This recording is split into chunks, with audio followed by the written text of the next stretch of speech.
imagine nilienda kupatana na yeye, then from that same day that I did, nilienda kwake, tukakaa for like an hour and a half, then akasema twende kwako tukae kidogo and then niende.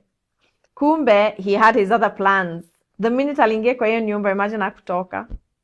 That was it.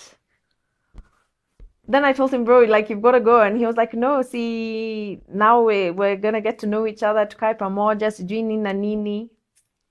Him and his tactics, nikamwambia hapana, like, it can't work that way. Aka insist, akasema hapana, unless uko na mtu mwingine. You know how now you start getting guilt trapped, kusema, maybe uko na mwingine, labda unani cheat, labda uko na nini. And this is fresh, day one, yani tukupatana na yeye. That guy refused to leave my house.